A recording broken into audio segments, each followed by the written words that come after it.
ask you all to please be upstanding for the bride.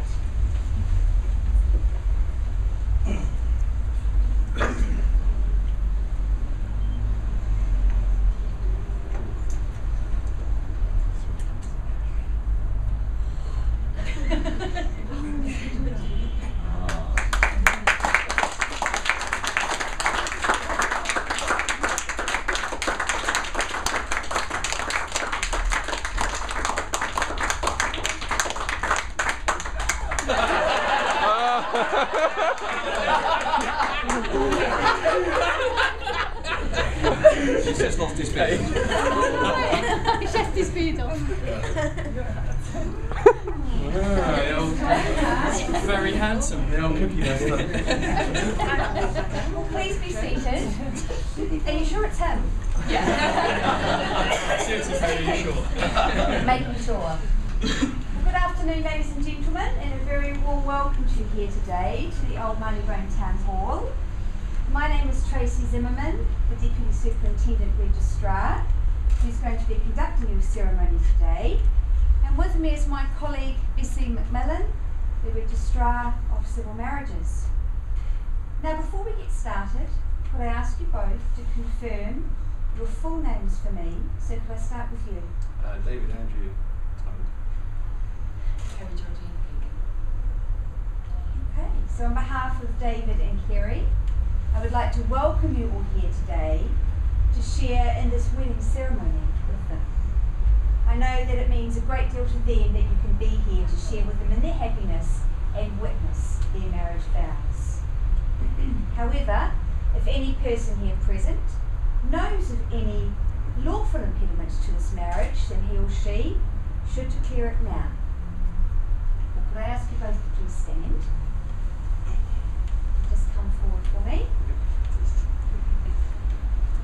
Well, marriage requires devotion, the ability to listen, the wisdom to know when we're wrong, and the humility to be able to put things right. Above all, it requires unquestioning love. Marriage is a fluid relationship that assumes many different forms throughout the years. A relationship that is always growing or changing. And if you are growing individuals different today from yesterday, and if you can communicate this growth emotionally, philosophically and physically, your marriage over the years will remain vital and creative. And as well as a strong love and respect that Kerry and David have for each other, they share similar principles and priorities. Their relationship enables them to face life positively and constructively, and they now wish to live with the commitment and understanding that marriage represents. So please take a seat for me, and I'd like to invite Tom Shivers to come forward for a reading. I'm doing my hand. It's a service later on. Nope. Okay, step up. This in that case might be a little bit inappropriate. You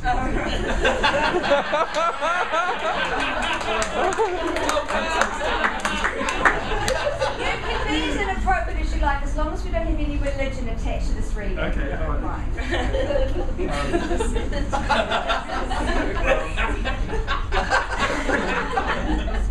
I didn't think I'd be reading it now.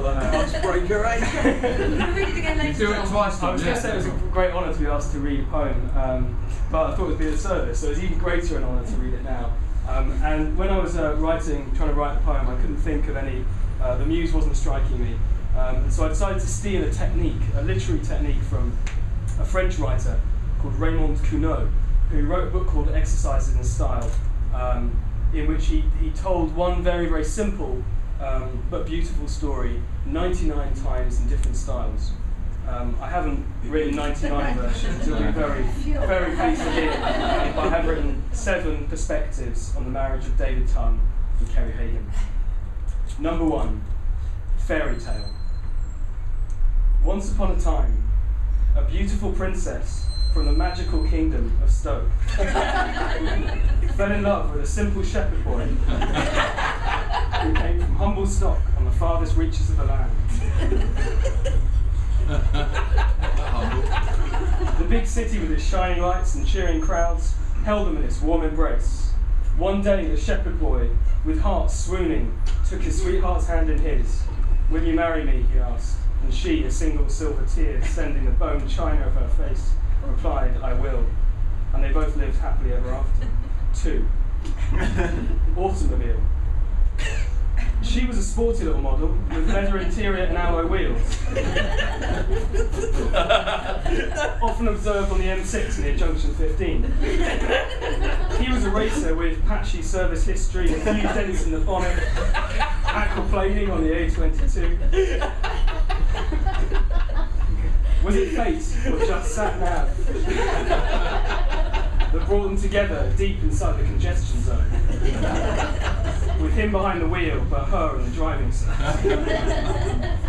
Hesitating like a faulty carburettor, he spluttered out, "Will you marry me?" And she, with one headlamp on his MOT, said, "Yes, I will." The road is long and winding, but with the windows down and the radio up, the view is good. 3. Music.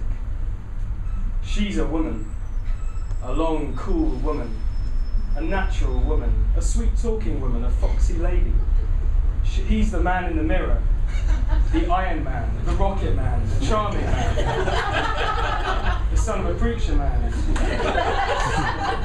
a stubborn kind of fellow. They met in Rio, the city of blinding lights. Will I lie to you? Okay, the streets of London. "You're always on my mind," he said. "I can't get you out of my head.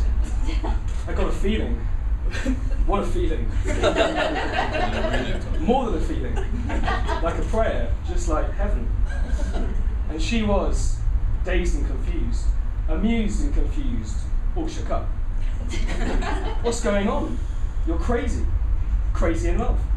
I want to marry a lighthouse keeper." The rest was a blur, but to cut a long story short, when a man loves a woman and treats her like a lady, they will come together in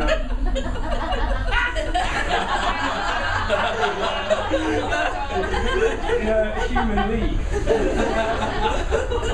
I'm sorry, I crashed the wedding, much against everyone's advice. She said yes, lucky man, I just want to celebrate. I'll skip street. Number 5, pirate. Arr. Arr. Avast me hearties. From the crow's nest I spied a pair of pickaroos. The one, a lassie, right ship-shape, but a landlubber mind. The other, a fine freebooter from the coast, a scurvy dog what sailed 3 sheets to the wind, with all the rum in his duffel. Back in port, this Jack Tar prepared to swing the lead, and asked her, "Will ye marry me?" And blow me down if she daren't say, "I will," to he. Heave ho, my hearties, 'tis a long and arduous journey, but batten down the hatches, our course is set, and the Jolly Roger will fly from the mizzen till we're all in Davy Jones's locker. Number 6, academic reports. Kerry has made steady progress this term, although I have had to separate her from one of the boys in her class. They seem to have a certain chemistry. I am pleased to report excellent grades in physical education and DT, even if her methods are somewhat unorthodox.